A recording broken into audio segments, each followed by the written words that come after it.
This is Dominique Wilkins. Hey, this is Sean Kemp. This is Gary Payton. Hey, this is Pau Gasol. NBA fans, what's up? This is Vince Carter here. Hey, what's up? This is Matt Barnes. If you're an old school NBA fan like I am, make sure you check out the Basketball Time Machine with my man Sean David.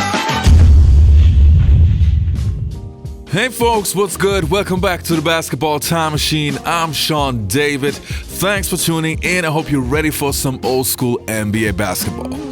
In today's episode, I want to take a look at some of the most disgusting events that ever happened in the NBA. So some of the dirtiest plays and some other stuff. But before we get into that, I want to ask you guys for a small favor. If you're new to the channel, please subscribe and click the notifications button so you always get notified once I upload a new video. All right, enough said. Let's dive right into today's episode.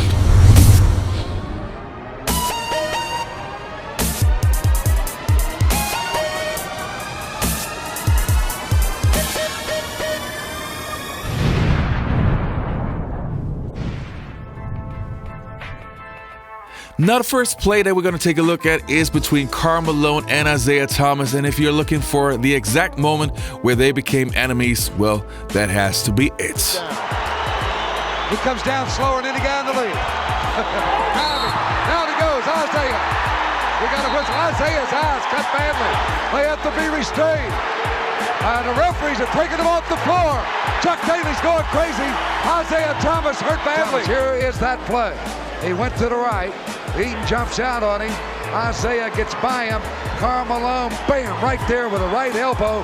Caught him across the head. From one Detroit bad boy Piston to the other, from Isiah Thomas to Bill Laimbeer, and we know he's one of the dirtiest players who ever played in the NBA. And, well, in this play, he's on the receiving end with Robert Parish. I was always the one that came out first. There's always a leprechaun out on the floor. I'd go out and spit right on the leprechaun, rub my foot in it, and then go down and make a big dunk. Away we went. But in Game 5, the Celtics had a message of their own for Laimbeer. And there's a war going on between Laimbeer and Parish. Nice play by Darren Day. It doesn't fall. The tip by Parish. He can't get it to fall, and Parish takes Laimbeer to the ground with a right forearm. Well, they had said it was only a matter of time till somebody did this. Laimbeer, he had it coming. He had it coming. And Parish said, I had enough for you, Laimbeer, and he just let him have it. It was retaliation for what happened in the other game with Larry Bird, but it wasn't going to stop me from playing. Laimbeer's on the ground, and Mike Abdenel runs out and hits him with the smelling salts. And you know what the first thing Laimbeer said was? He went, they throw him out? Listen to this slap. We may lose the game, but we ain't gonna lose the fight. I'd like to have a mental edge with their best player. That was Bird. And if you could break him, you could break their whole unit. No, it goes to Bird in the corner. And we're starting to see the bang-bang stuff now. Rodman is all over Bird. He goes baseline, goes underneath. Dishes off now to Bird. And there is a violent knockdown by Laimbeer. Now, the next play that we're going to take a look at involves Steve Nash and Robert Horry, and I'm 100% sure if this event did not happen, the Phoenix Suns might have won an NBA championship. Let's have a look. One of the biggest heartbreaks to me in my years with the Suns was that unbelievable flagrant foul in San Antonio when Robert Horry just completely low-bridged Steve Nash in the most flagrant foul I've ever seen. Trying to injure Nash, he threw a block into him, knocked him right into the table in front of our broadcast location. Well, that's Robert Horry. We're watching the game is very close. Nash is dribbling up the court. He's taken so many hits already. I mean, the guy had broken nose, bleeding all over the place a few games before that. And so when I saw Robert Horry just knock Steve into the scoreboard, I'm walking up to see if Steve okay. And as I'm walking, I'm not realizing, but I'm not on the bench anymore. I'm actually walking closer to Steve. I'm actually getting closer to him, which is a natural reaction for someone to check on your team. I was walking toward him. As the hip check of Robert Horry happened to Steve, it wasn't truly a surprise because we were two teams that didn't like one another. Robert Horry is a champion, but also a chippy player, which is why he was in the game at that point in time, ready to commit a foul like that. Two of our players did get off the bench, but didn't go out on the floor. They were looking down to see what had happened to Steve Nash. I didn't know if that was a rule or something that is an old rule or what, but I haven't heard of it before that point. I was pretty sure that we weren't going to be suspended because we didn't do anything outside of just stepping the basketball. Rice put it behind the back and nearly lost it. Shaq has it. His jumper is short. And now a fight breaks out between Kobe Bryant and Chris Childs. Chris Childs punched him twice. And Kobe is hot. It takes two officials to restrain him. Now Ewing is jawing with Shaq. Assistant coach Don Chaney off the Knick bench to try and separate them. This is fouled, and Wallace did. Oh, Wallace! Right at our chest. This has potential to be serious if they don't get between. Wallace upset. Players trying to hold each other. Charlie Ward. PJ later on said he thought Ward was going for his knees, so why not throw him on the floor on top of photographers? Could you imagine if Eugene Amos was at the bottom of this pile? 1-800-Lawyers, hello. Pat Riley, Jeff Van Gundy getting involved, making sure no one's going to get suspended for the next game.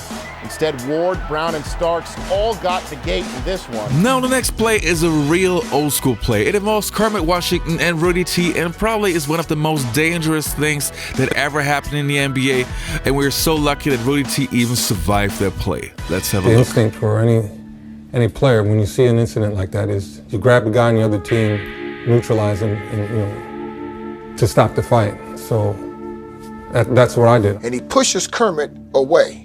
Now Rudy T, of course, who's the captain of the Rockets, was filling one lane. He's running towards Jabbar and Kevin to calm Kevin down when Kermit, who's backing up, looks over his shoulder.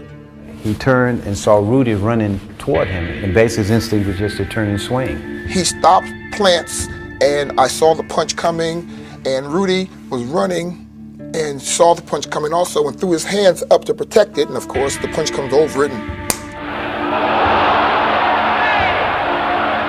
I didn't see it, but I heard it. It sounded like a melon that had been dropped on the floor. The next plays that we're going to take a look at involve Bruce Bowen, also a player that many players consider to be very dirty.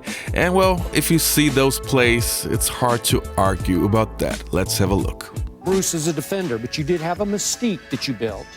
Did you ever do that? Did you ever walk under anybody? No, I never walked under guys intentionally to harm them. Late in the game, Vince Carter comes down on Bruce Bowen's foot and rolls his ankle.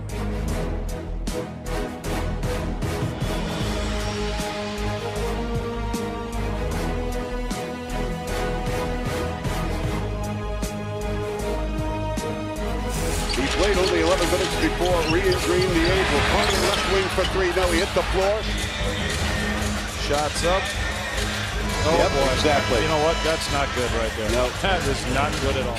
Now with all the dirty plays that we had so far, let's take a look at some plays that are dirty in a different way. Starting with Ricky Davis, and this is how you don't want to have a triple-double.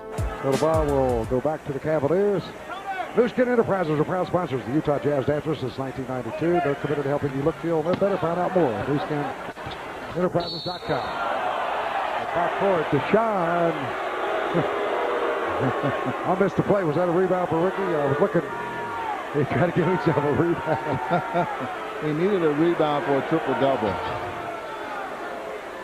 Well, they lob to that side. He goes in. He put it off the rim and grabbed it. What happened? He shot at the wrong basket. And he was trying to embarrass somebody by doing that. Deshaun fouled him. I would have fouled him too. I'd have knocked him on his ass. If you try to embarrass a team after a 20-point lead, you're goddamn right. I'd knock him down. The next player that we're going to take a look at is LeBron James, by many considered to be the best player ever. If you watch my show on a regular basis, then you know that I have Michael Jordan at number one, but there's no arguing that LeBron James is a great player. But the one thing that I really dislike and I find disgusting with him is his flops. Let's have a look. James, instead it's a takeaway from LeBron. 6 early turnovers that has ruined last time. I like the fact that that was a hard trap. You're going to see it right there. And a hard screen on Chandler, and they're going to call a flagrant foul. he pushed him, but that's a hard shot, but I don't think that's a flagrant. He's not expecting. That's another look at it. Rambis. And now let's watch it. Cooper and the Celtics, and now the bench is empty.